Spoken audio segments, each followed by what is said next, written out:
Friends and comrades, rosin up your bows, perfect your ornamentation, and abandon the messy cacophony of this world for the celestial music of the spheres. Because it's time to sing Tull to me.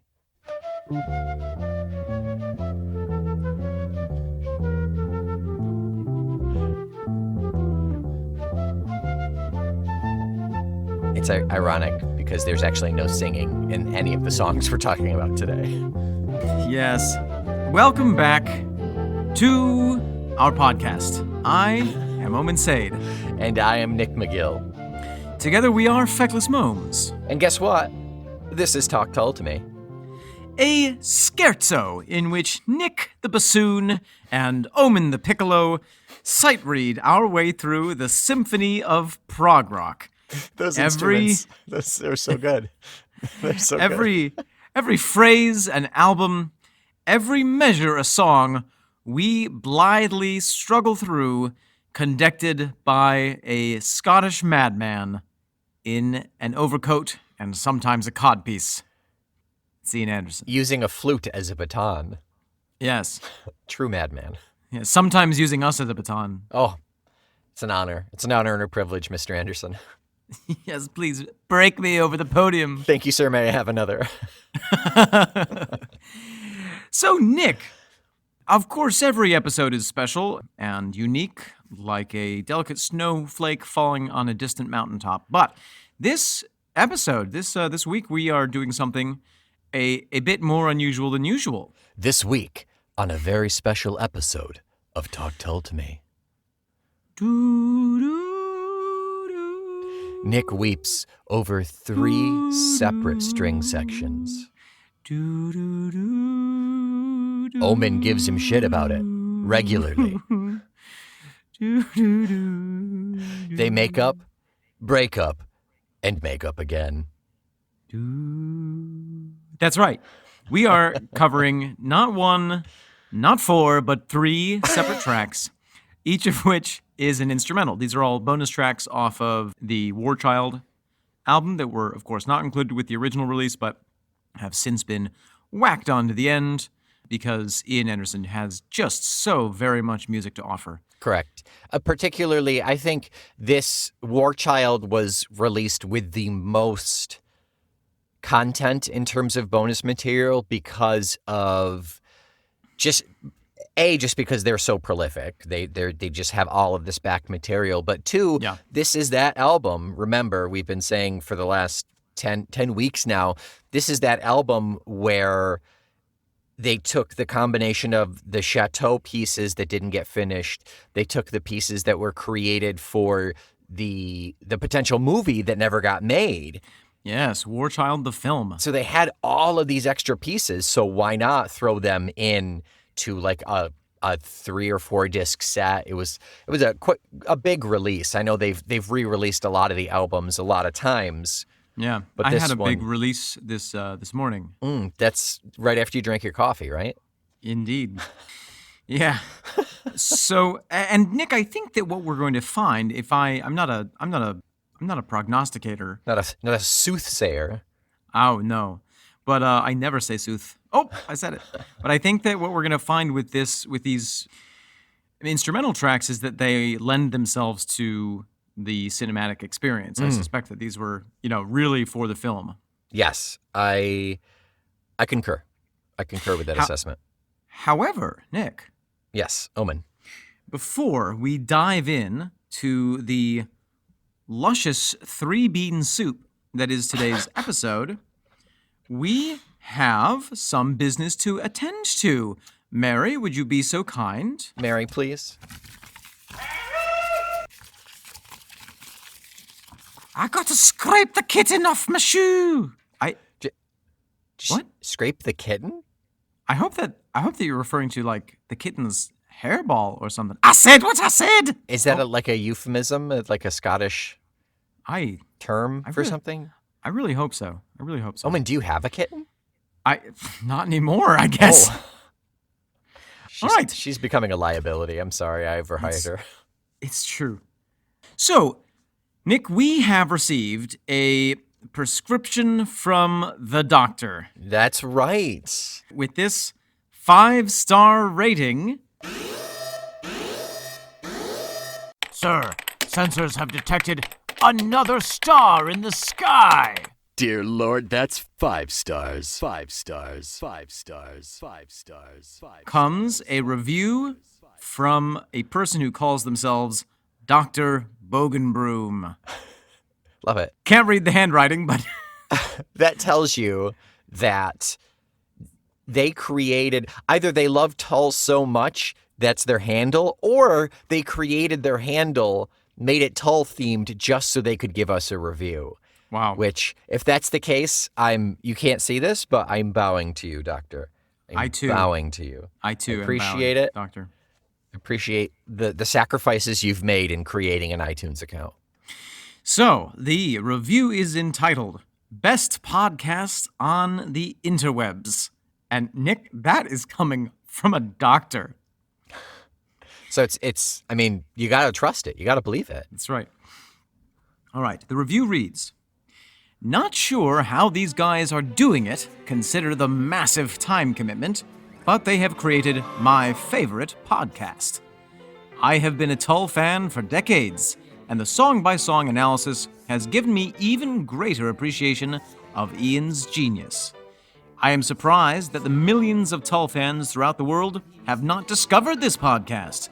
Keep up the good work. Thank you, Doctor. Thank you, Doctor. Thank you for your work as well. Thank you for your contribution. We will indeed continue this work. And Nick, how are we doing it considering the massive time commitment? Well, I wake up at 4 every morning. Uh-huh. I get ready for work, and then when I'm waiting to leave the house, I do some editing Wow. pretty much every day. Wow. We record twice a week, and I have no friends, and my wife has left I'm me. standing right here, Nick. Oh yeah, that's true. Yeah. This is our quality time. We just get to record it now. Yeah, it's exactly. It's I think that we may have said this on the podcast before, but a lot of the foundation of our friendship as youths was staying up late at night talking about Jethro Tull, and the conversations sounded like this, but a little bit less organized. Yeah, I remember it was probably like 2 or 3 in the morning, and we were just exhausted, and we Yeah. saw a mouse Yeah, I on the remember kitchen that. floor, the phasing, the multi-dimensional mouse or something Yeah. like that. Yeah. Just we saw it 1 second, and it was gone the next. Yep. Yep. No explanation. No. In a house of science, no less. That is ballsy on the mouse's part. It certainly is. So, Dr. Bogenbroom, thank you so much for the review. We really appreciate it. It means really, truly so much to us to have that positive feedback. True. I got a text from Omen with a finger drawn heart on the text of the review itself. Like Yeah. we genuinely we're so tickled when we get feedback and reviews. Like we really do like it. Makes our day. It does. So Nick, shall we jump into the first of the 3 tracks which we are discussing today? Yeah, let's dive into our first song then. Let's random number generator. Let's do Beep, boop, beep, beep, boop, boop, boop, boop, boop, beep. Warchild Waltz. Ooh, let's Warchild have Waltz. a listen.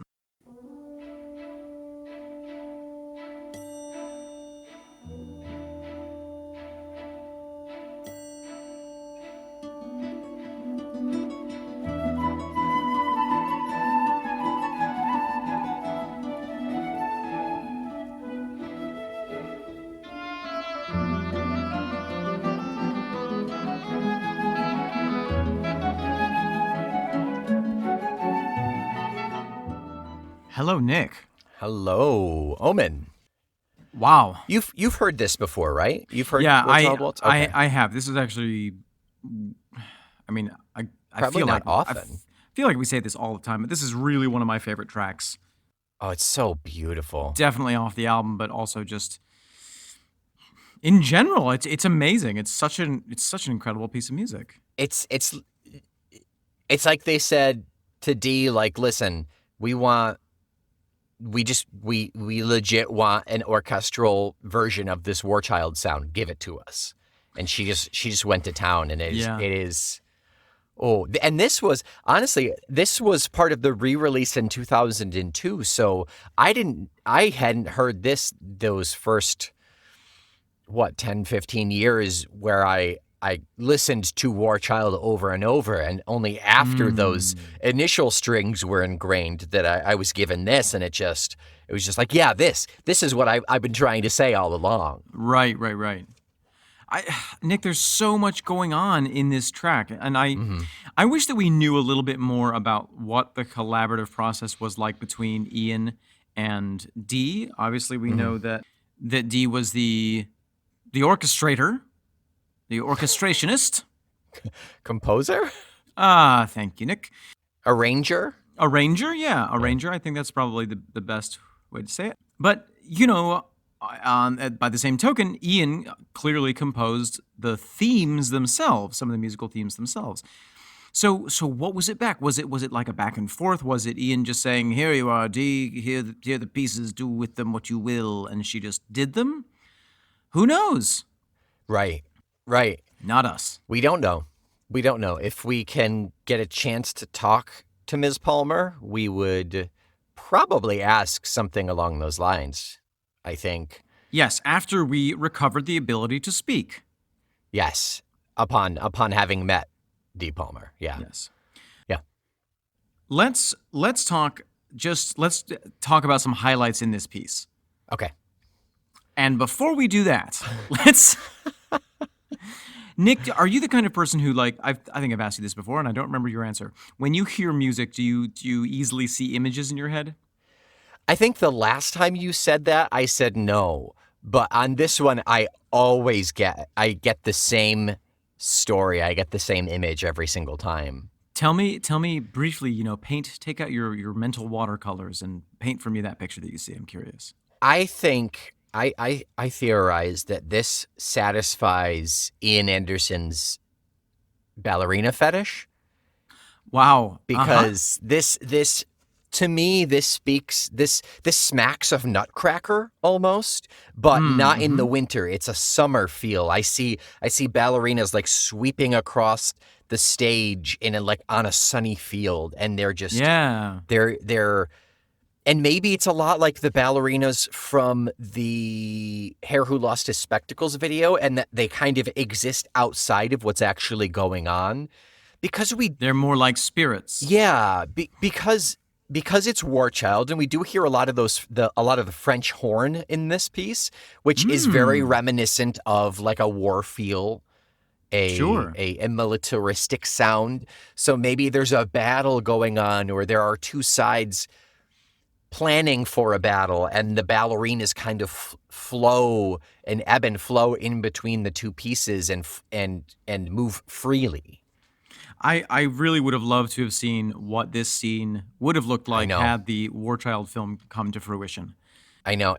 It's a little too nice and fancy to be just like incidental music. I agree. I think that there is a story of some kind going on there. For me, when it opens, I get the sort of feeling like you're describing, I get the feeling from it almost like what you might expect from an old Disney film where the Disney princess is lost in the woods and is sweeping, like you say, sweeping across this field of flowers, and the little cute animals are kind of hopping and flittering around her. Right. It starts off very, very gentle and soft and dainty. But then around the minute and a half mark, a little ways in, we start getting the danger. There's all this danger that starts creeping up.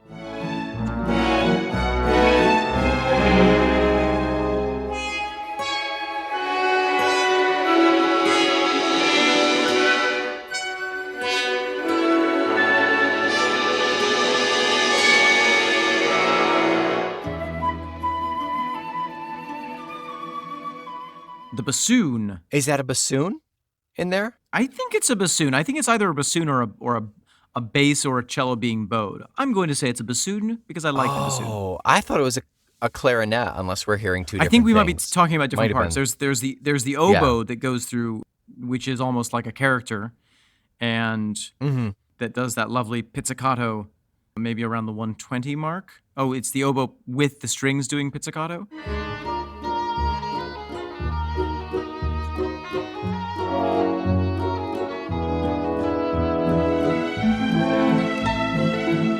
Okay. And then the bassoon around the 2-minute mark or somewhere around there, it starts lurking like a python in the weeds.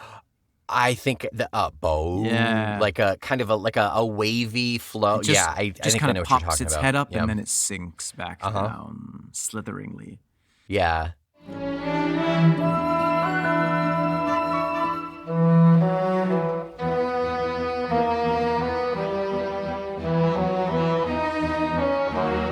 Yeah. It acts as the bass backbone in this song. And that's when we get into the Yeah. section of the T D D T T D T, that Yeah. minor section where everything turns dark.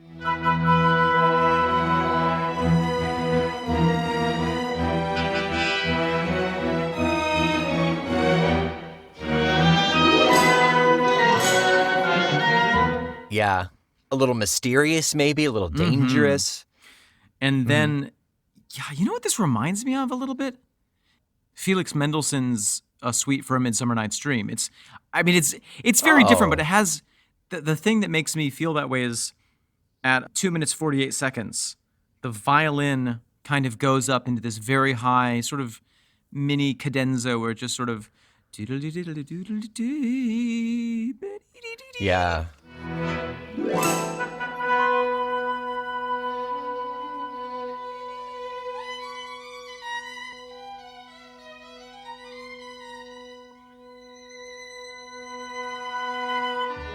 And it reminds me of that opening theme that keeps coming back in Mendelssohn's Midsummer Night's Dream, the really, really light T, T, T, T, and it kind of feels like dawn is breaking.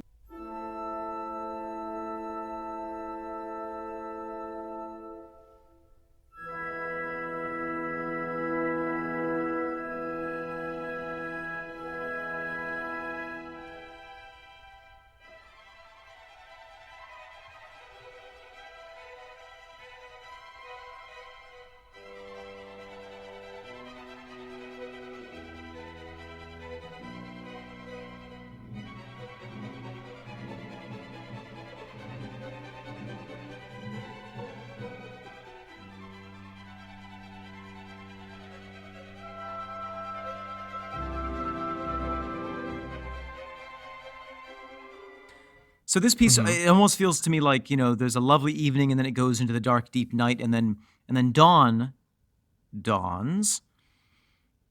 And around 3:05, we have this sense of the instruments coming back together and coming back into a major key.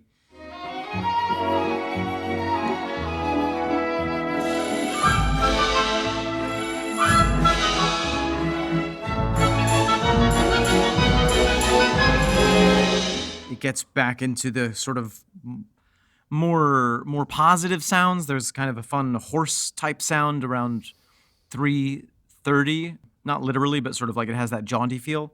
Yeah.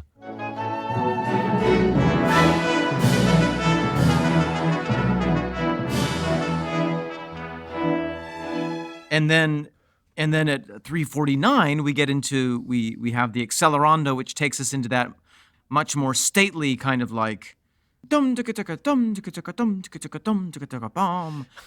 And it's like everything. Dun, da, da, dun, dun, da, da, dun, Yeah. dun, da, da, dun. Yeah.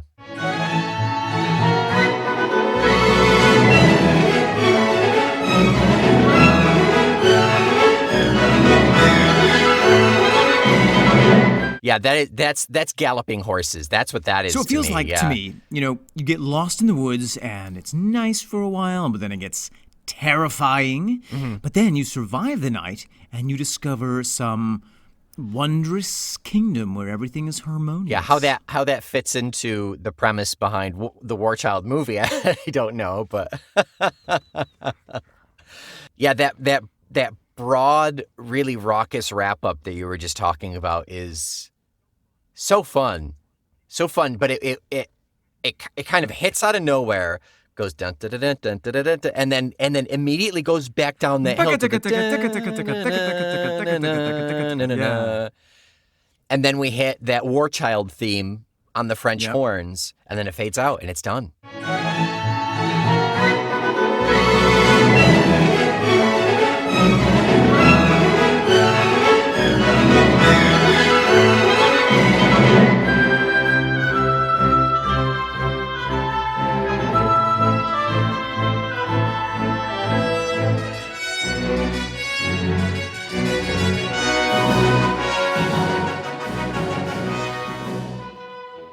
It's just such a fantastically complex piece, and there are so many wonderful details that are in there, like that harp that comes in right at the very beginning, and then we hear it a couple more times. Oh my gosh. The harp and the triangle. There's a little Yeah. triangle ding in there too.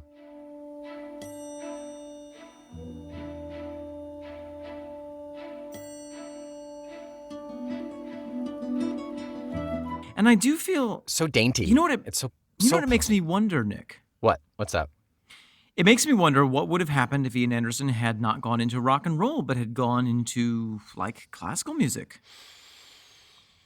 Well, how much can we attribute it to Ian, and how much can we attribute it to Dee? That is the question with which we are left. Yeah, right. So like, maybe Ian would have just failed as a classical music artist, you know.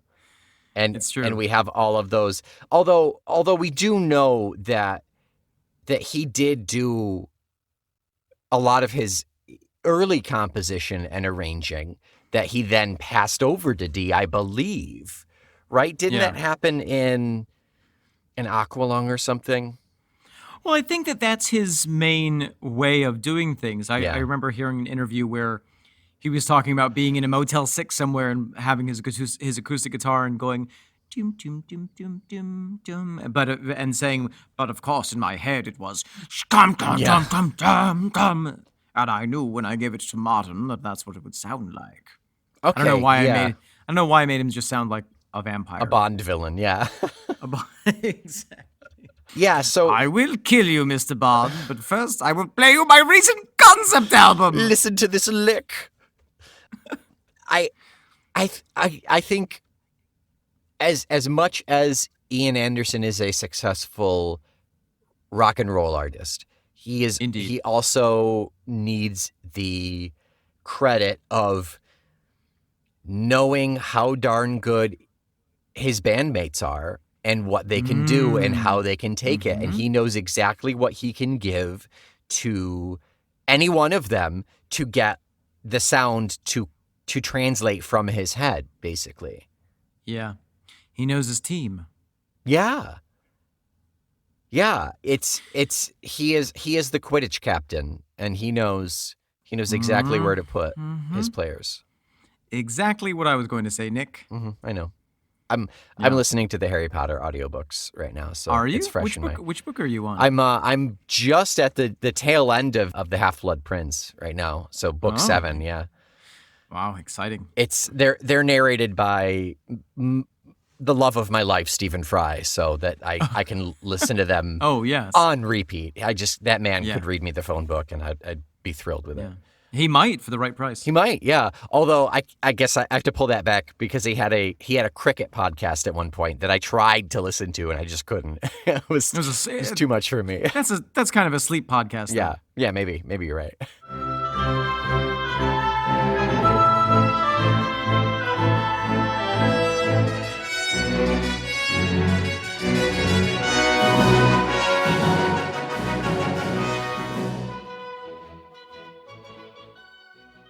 Nick, Omen. what is in the next barrel of this triple barrel shotgun of music that we're offering you today?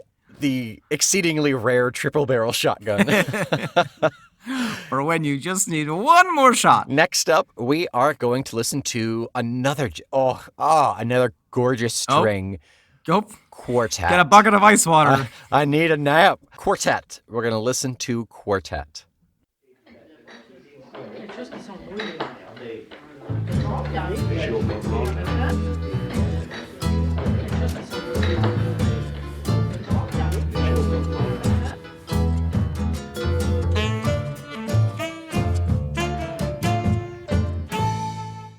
Oh my, Nick.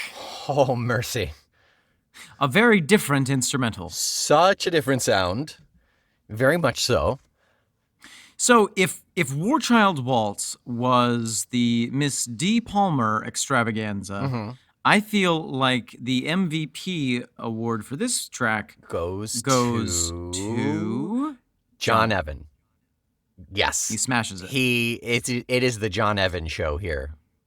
Yeah. Absolutely. We've got harpsichord, we've got So organ much harpsichord. 900 times over with Yeah. all sorts of pedals and knobs, all sorts. And dare I say it, Omen, Oh, dare you? is there a mellotron in here? Oh, Mellotron's revenge. The fierce and mighty return of Mellotron. Those Ian vocals, is that not? Mellotron? Mellotron? I wonder. Yeah.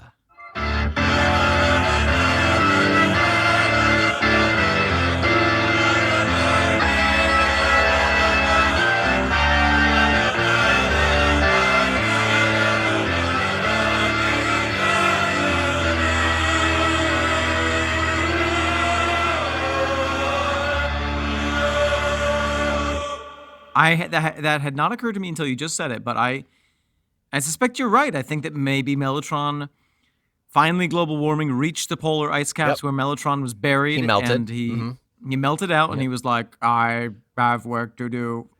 And then he just sang in Ian's voice for millennia until his Until they nuclear shot him into reactor the sun. heart. Until they, oh yeah, that too. Yeah. On a dark night, if you look up to the sky, you can still see the twinkling form of Mellotron. On a dark night, if you look into the sky, you can still hear Ian Anderson singing. The voice of Mellotron. Oh my goodness.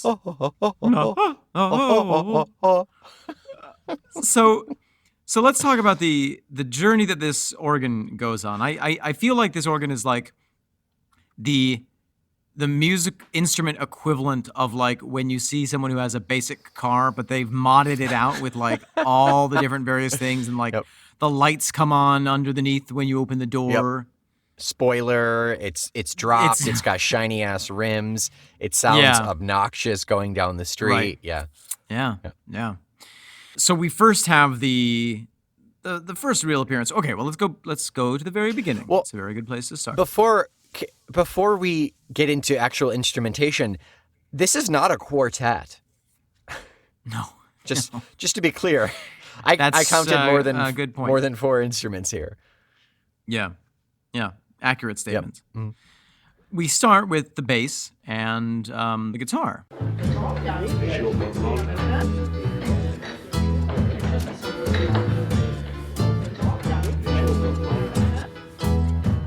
We start with pub sound again. We do start with pub sound, which I think is appropriate. I do too, yeah. It's this slinky, jazzy number that could easily be played in a pub. Starts that way. Yeah. And also because, according to Ian Anderson, John Evan was a bit of a tippler at the time. Oh, was he?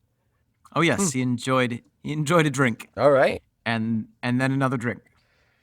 So they just recorded him drinks. at an actual pub just so they could get the part out of him. That's right. Yeah. They Okay. had to go there to get him.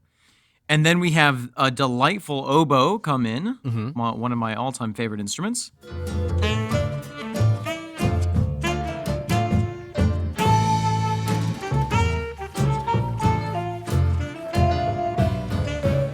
And then around the 30-second mark is when things begin to become peculiar.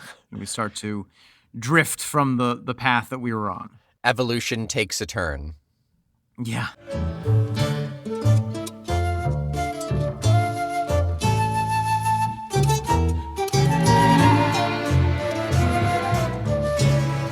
That's when the Baroque harpsichord makes its first appearance. You know, and with the, I love with the flute over top of harpsichord. it. Did you know I Do you love really? harpsichord so much?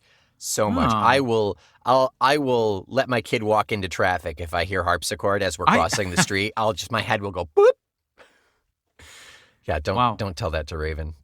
She could probably use that against me, actually.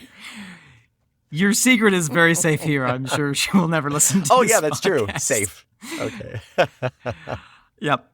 You know that the harpsichord got a very bad reputation when it first was invented? Because it was too sexy.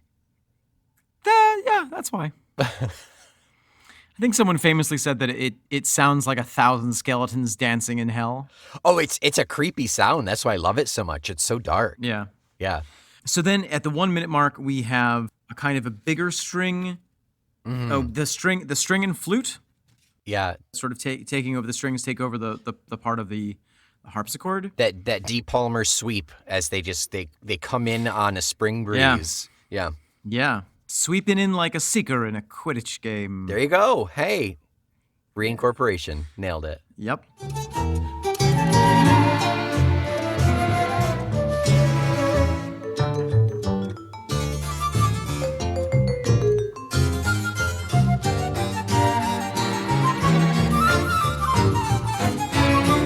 And then at 1:08, we have the first indication that the organ is going on a tour of its personalities. And it comes out of the what's this button do? What happens if I pull this? Exactly. John, keep playing. I'm just gonna push things. They went to the zoo and fell in love with a monkey, and the monkey just jumped around on the different pedals and things. Yeah, that's what happens when you put 1,000 monkeys in a room with 1,000 harpsichords. You get Quartet. Oh my god! Yes, exactly. and a big cleaning bill. Ooh. So at 1:08, we have what I wrote down as the beastie organ, because it just is like rum rum rum rum. Rum, rum, rum, rum, rum, rum.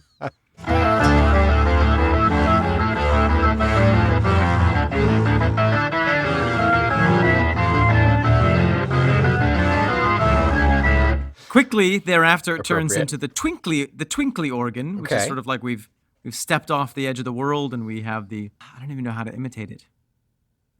Yeah.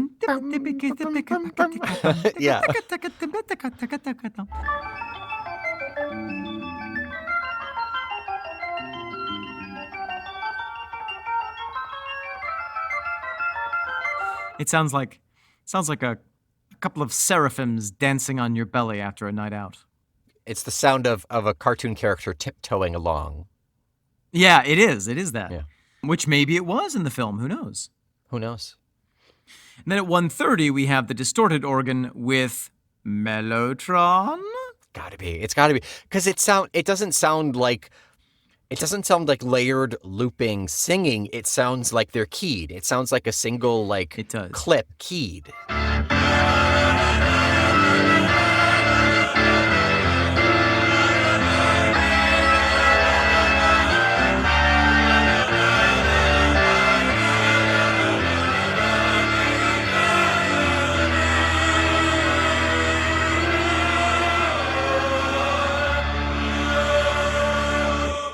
A lot like, where was that? What song was Mellotron? It was a long time ago. It was a very long time ago.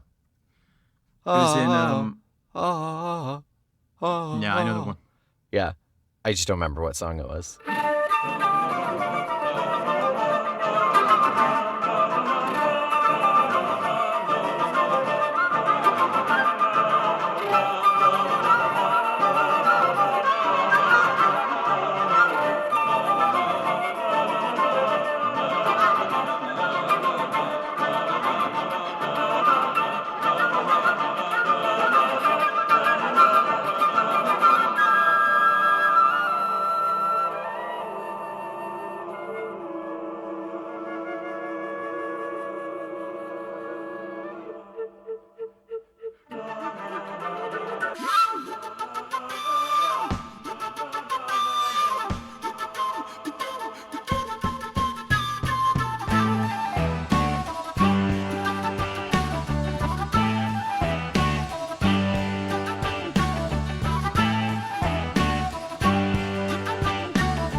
Was that back in Saucity. Aqualung? Was it Saucity?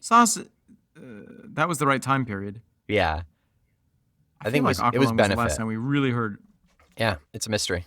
Now, Nick, just as a theory, it could be that this is Mellotron. Or it could also be, perhaps the reason we haven't heard from Mellotron in a while is that Ian absorbed Mellotron into his body. And that is why Ian Anderson has lived so long, because he is part machine. He's now nuclear powered. I would believe it. Yeah. The true Mellotron was in Ian all along. That's right. That's the moral of the story of the Warchild movie. Yeah. And then, Nick, at around 1 minute and 53 seconds, we have a typical Tull false ending.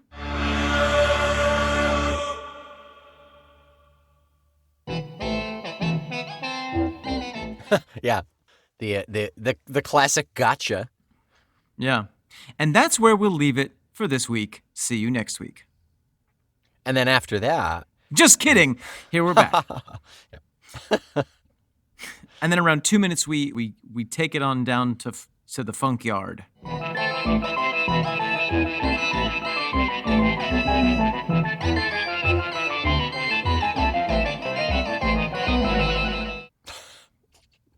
To pick out some. Just pick out some fresh funk pieces. Yeah. Yep.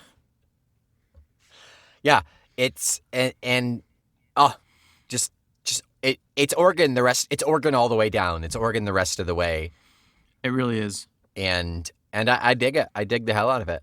I like it very much because even though that organ kind of steps up and takes center stage at that point, we still have a lot of other stuff going on in the background. We still have what's got to be a stand-up bass.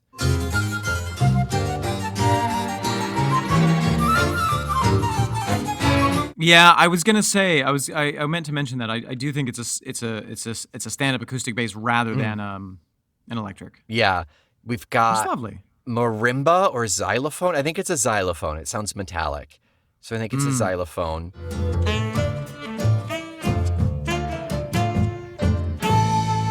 Flute coming in and out. It works. It works. We've got strings from Miss D. Palmer. Coincidentally enough, that is her website, Miss D. Palmer. Miss D. Palmer. Miss D. Palmer. .org.com. Not Misty Palmer. That is No. porn star. Miss D. Palmer. Oh my goodness. .com. I mean, I'm sure it is. Anyone named Misty, it's a safe bet.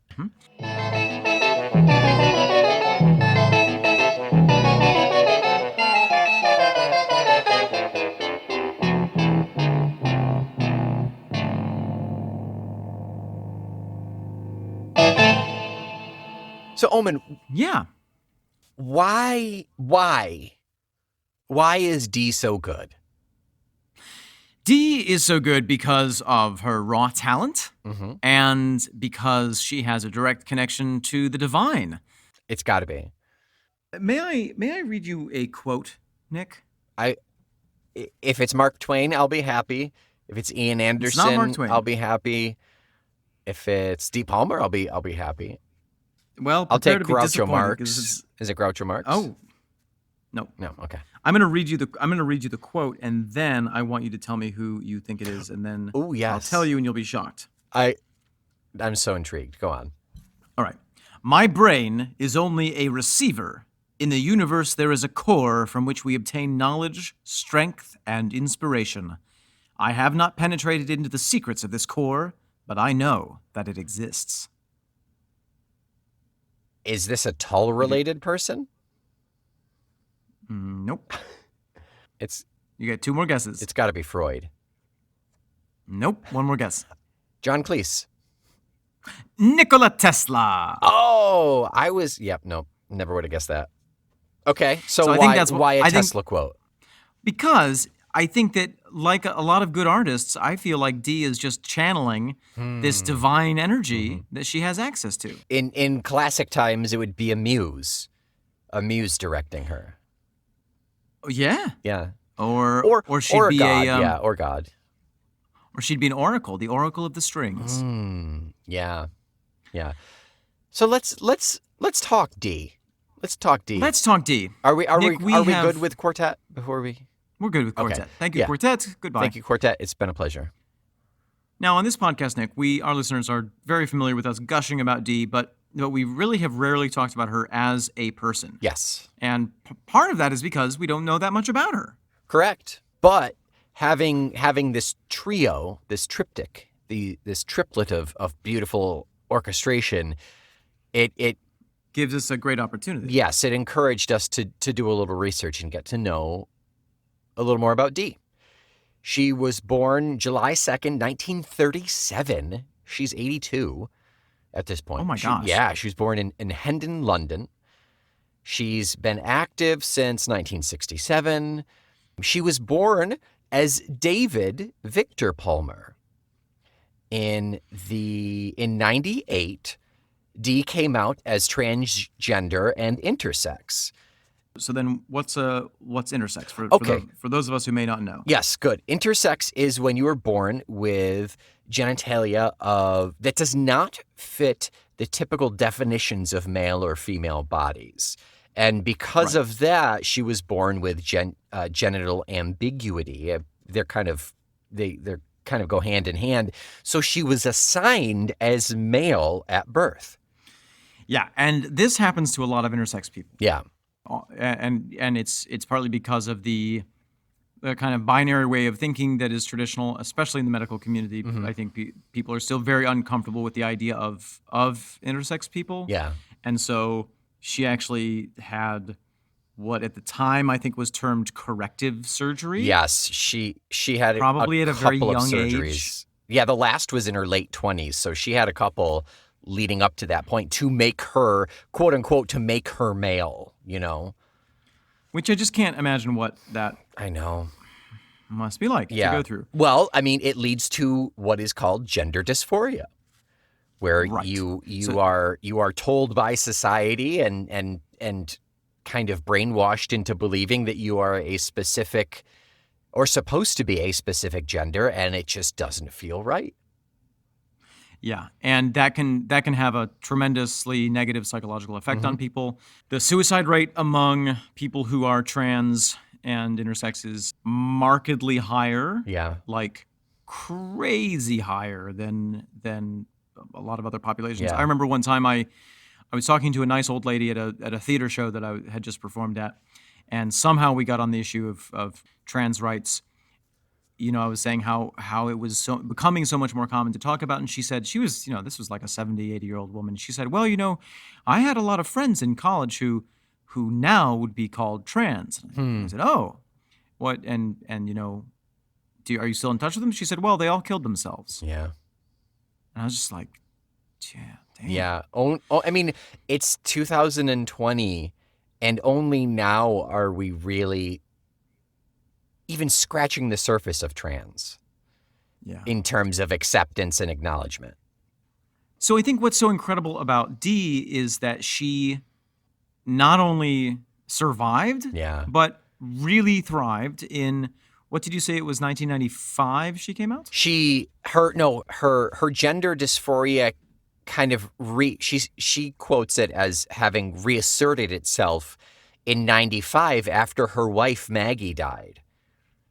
So in 98 is when she came out and changed her name to Dee. So Dee, we love you as a composer, and we love you and respect you and see you as a person. And thank you for being so brave and living truthfully. Yes.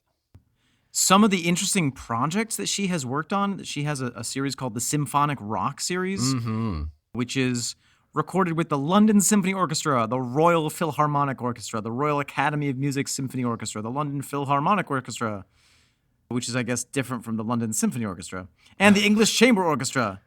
And it's, there's stuff like the music of Jethro Tull in symphonic form, the music of Genesis. It's all orchestral arrangements of basically prog bands. It's Tull. Orchestric Sgt. Pepper's Lonely Hearts Club Band. Pink arranged Floyd. and conducted by Dee. Pink Floyd, Yes. and Queen.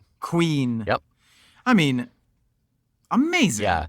Yeah. Amazing. If if Dee tickles your string bone like she does mine, look her stuff up. I mean, check it out on Spotify. Do a Dee Palmer search on Spotify to test the waters or whatever music option you have. Even just look it up on YouTube to see if you like it or not, and then buy her stuff because she's damn good work. So thank you, Dee. Without you, we would not have these wonderful gushing strings, and Nick would be dead inside. I wouldn't know what to talk about for half of our podcast. Yeah. This show would just be called Tull to Me. Tull to Me. It would be so. Although, that being said, I didn't realize that she's out of Tull by 80. Yeah, but between 72 and 80 are... I know, that's a lot.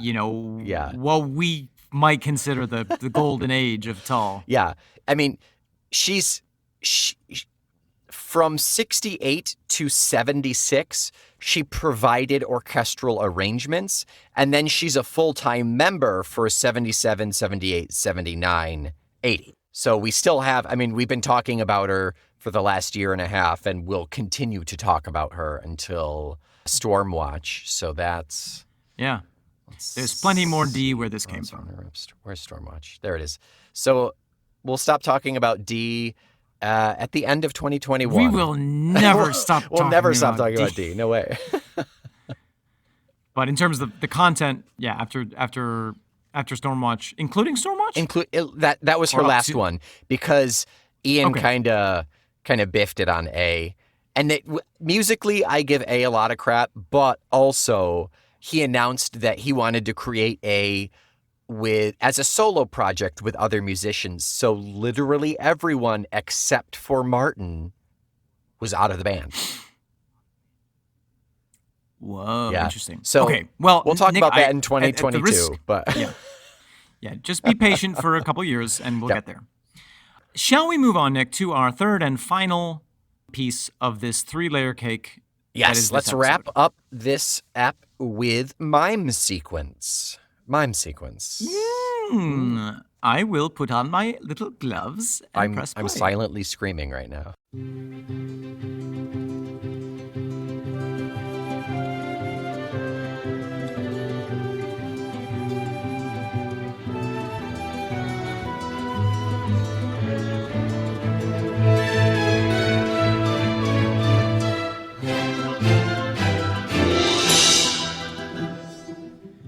So, Nick, that was Mime Sequence, over 7 minutes long, and I tell you what, Nick, that is a long time to be stuck in an invisible box. Did you poke holes in it first, or? No, it got really hot in there. Wow, that's impressive. Yeah. That's impressive. Yeah. Is that the first time you've heard Mime Sequence? That is the first time I have heard Mime Sequence. Okay, thoughts on Mime Sequence then? If you had not told me that it was Jethro Tull, if you had told me that was a Fernando Sor piece, I would have taken it. I would have believed you. Fernando Sor is a famous Spanish guitar composer, and it really reminded me of that kind of like Spanish, romantic period of composition. Yeah, it's very acoustic it's heavy. Amazing. It's very acoustic heavy. Well, and Ian, if it is indeed Ian playing the guitar, which I think it is, he's not playing his regular acoustic guitar. He's playing a classical or a Spanish guitar with nylon or gut strings instead of steel strings. And it really gives another sound and feeling to it. And he's playing really well for that style. Yeah, it's good. It's very good. Which is, my mind is kind of blown because that's like, if you play the acoustic guitar and you play steel string, the technique for literally creating the sound from the strings is really different than the technique, on a steel string acoustic guitar versus a classical guitar. And this is clearly a classical guitar, and like, it blows my mind that he's able to do that. And it's more than just the fact that it's finger picked. Yeah, it is. First of all, the fretboard is a lot thicker, like it's a lot wider, and so your fingering positions, you have to stretch a lot further than you do on a steel string guitar. Everything's closer together. It is finger picking, but there are certain patterns, and when you play a regular acoustic guitar, a steel string, a lot of times musicians will just finger the chords with the left hand and then finger pick and then move the chord, and you hear a lot of that with Ian. Sure. But this is like he's jumping all over the fretboard, and he's playing the bass line at the same time as playing the melody line. Now, we don't know if he recorded two separate tracks or what, but it really sounds like he's just playing the heck out of it. Could it maybe be compared more to banjo almost? No. Okay, that's the only other finger picking I know. I tried. It's closer to the harp, I guess. Oh, okay. Okay. Yeah. What you're supposed to do is you're supposed to play it, in some traditions, you're supposed to actually play it like with the fingernail rather than the pad of the finger. Yes. Right. Yeah. I don't know if he was doing that. You got that composer. I got Tchaikovsky out of this one. Oh. Yeah. It's very Tchaikovsky to me. Little iced Tchaikovsky. Mm-hmm. Yeah. Mm-hmm.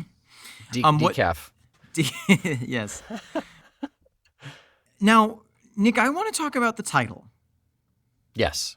Mime sequence. Now, when we in America think of mime, we usually think of the horrible little striped shirt and the suspenders and the beret and the white gloves and all that. Yep. I don't think that's the usage of the word mime that is meant here when it says mime sequence. No, I believe mime in British terminology is literally just to act something out. It doesn't have to specifically be the white face in a box thing, Right. So the term mime comes from mimo, I think, which is either Latin or the other one, Greek, and it literally means, it means to imitate.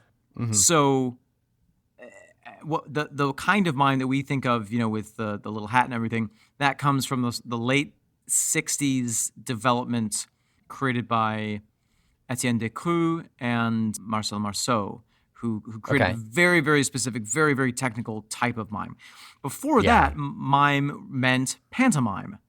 Yes. Which in itself has a couple of different meanings. If in Britain, if you say pantomime, people generally think you're referring to a panto, which is a comic play where there's usually a big man playing a woman, and there's all kinds of stock jokes. But pantomime itself really refers to an acted out sequence in a ballet. Okay, sure. So my guess in terms of mime sequence, is that this was a portion in the film that had no dialogue. I agree. And we're following along with the music and watching it happen. And maybe it was stylized. Maybe it was incorporating some of this ballet, what you called fetish that Ian has, clearly. maybe. I agree with. And to me, I think, and I'm half going off of the what the music sounded like, but also the tradition of that kind of storytelling and the place that it held. It sounds to me like a very romantic story. It's a story of love. Yeah. It's hard to tell knowing what little we do know of the film. Yeah. It's hard to think of how that would fit in there, but there's no reason there couldn't be something in there for that, Well, totally.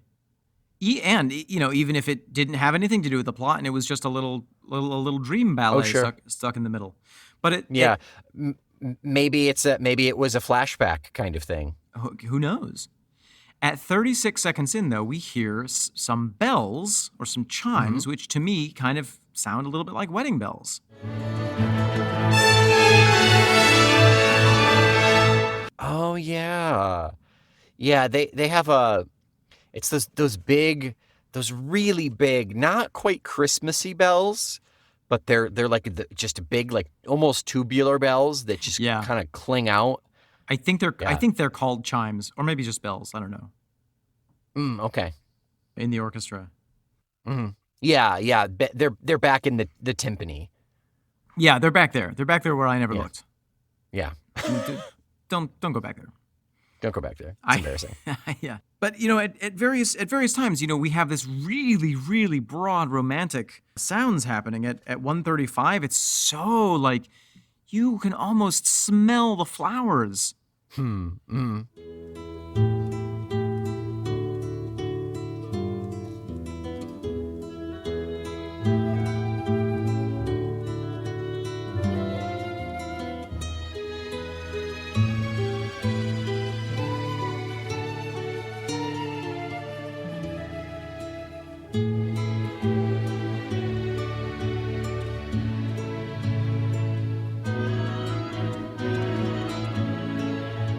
And then interspersed, there are little notes of danger here and there. I mean, to me, it sounds like a story of lovers, of true lovers with like a jealous person on the outside. Yeah.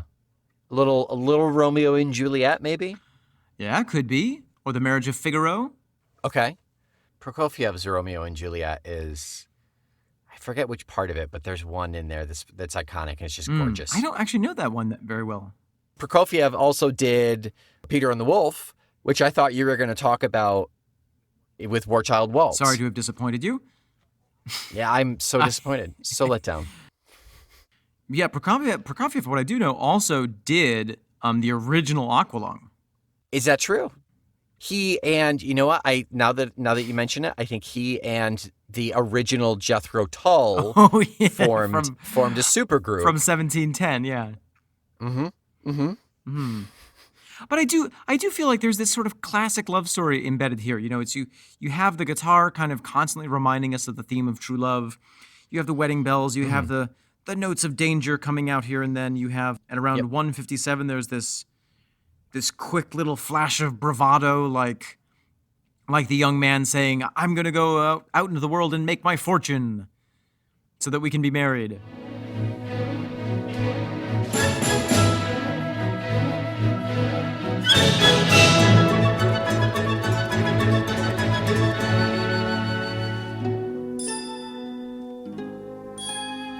And then at the 4-minute mark, there's the real kind of danger and adventure that comes in.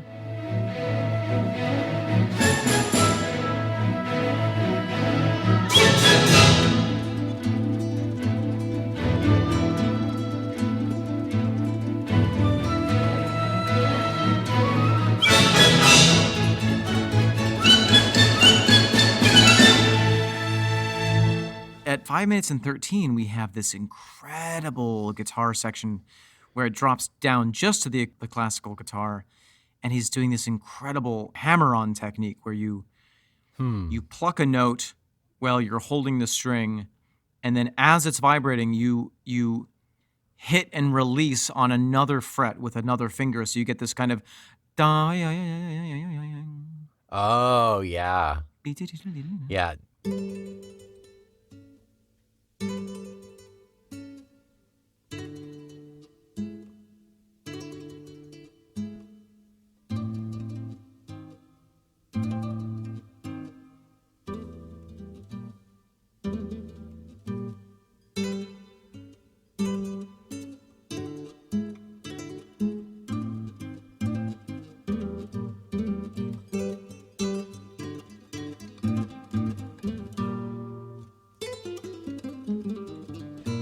There's also a part about a quarter of the way in. I didn't have a timestamp running, but about a quarter of the way in where it's that first set of build up. We got the French horns ripping, and then it stops, and then it's just dun, dun, dun, dun, dun, dun, dun, just hit that sweet plucking, that beautiful, beautiful plucking.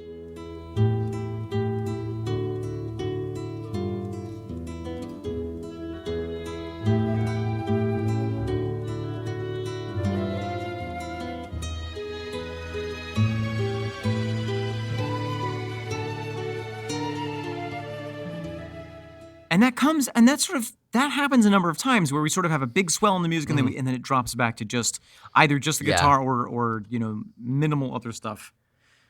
Right. Yeah, there are definitive crescendos here telling us some kind of story. Yeah. I love at 6:40 6 minutes and 40. There's a bit of, I wrote down comedy brass. Because everything's so like lovely and lush, and then you just hear, it's just a moment of, I don't know what instrument it is, but it's sort of like, wow. And it's like, oh, there's the guy selling fish coming through the love scene. Yep.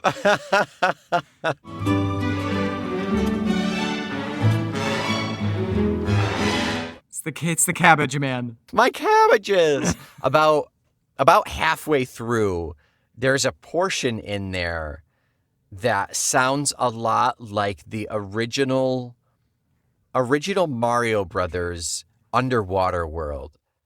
Oh gosh, I can't even do it.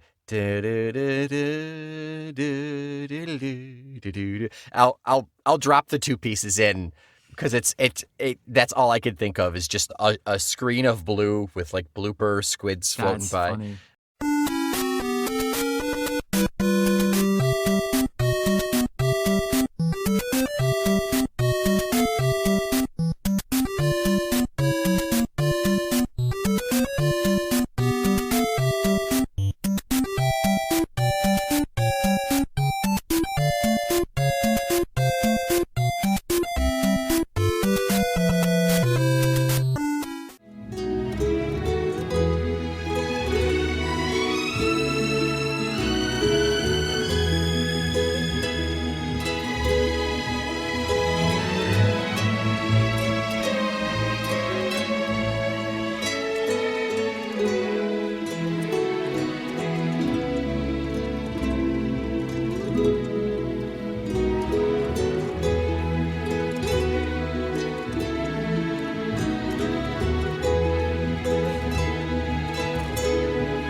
Comedy brass and Super Mario Brothers aside, this song beats Warchild Waltz in terms of beauty for me. It's pretty amazing. I mean, it's that acoustic. It's that Yeah. acoustic that takes it to the next level. It's just gorgeous. It's so good. at first I was like, oh, it's a bit long. But then, getting to the end of it, I'm like, wow, you really need that time. The thing that You do. the thing that fascinates me the most is at the very, very end. So it's like a 7 minute and 5 second song. At 6 minutes and 55 seconds, you have everything resolves, and then it turns at the last minute, and you get this very, very unnerving minor chord that just drifts off into the end, like almost as if you see the happy lovers walking off into the sunset, and then from behind the bush, Iago steps out in his cloak, and it's just like, I will destroy them. Yeah. Yeah, that's a good note. I didn't realize how unsettled I felt Yeah. at the end of it. I subconsciously was like, is it done? It's done? Why is it done? It's done? It shouldn't be done right now. Everything's fine. Yeah. It's fine. Everything's good. We're fine. I would love to someday, Nick. If I ever have the opportunity, I will take a group of professional physical theater people and create a mime sequence to this music.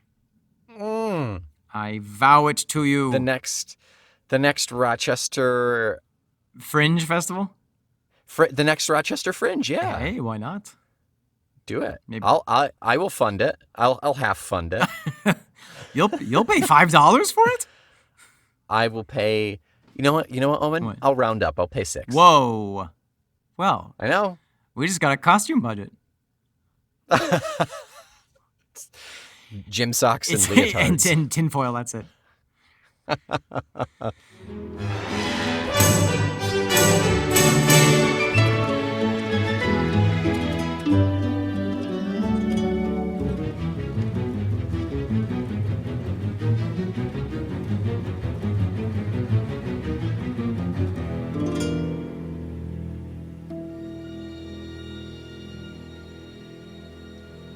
So, Nick.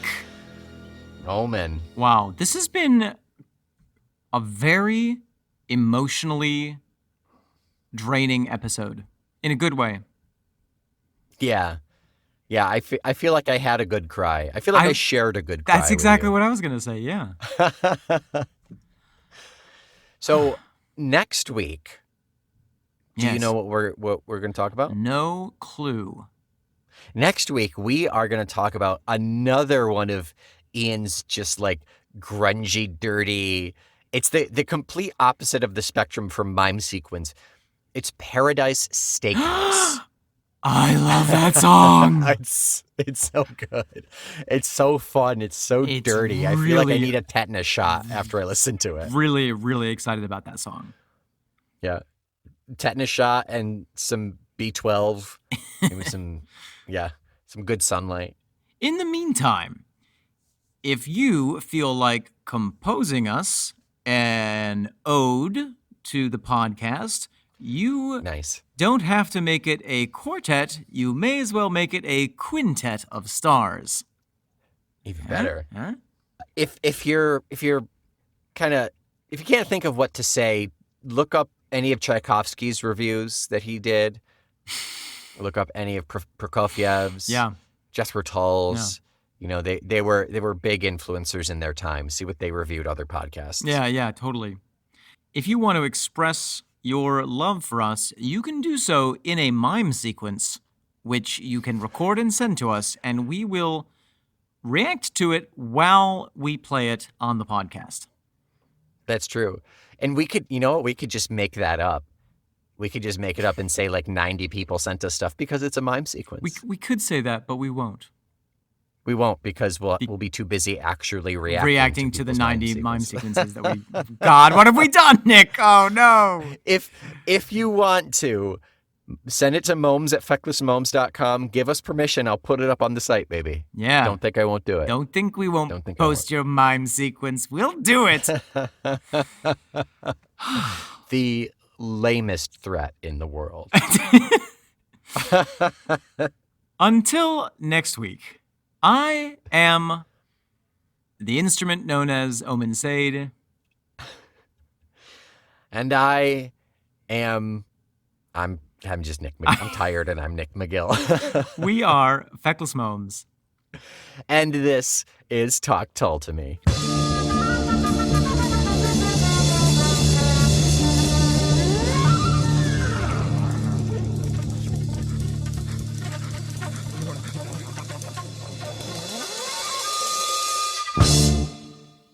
Talk to Me is a proud member of the Feckless Moms Audio Network.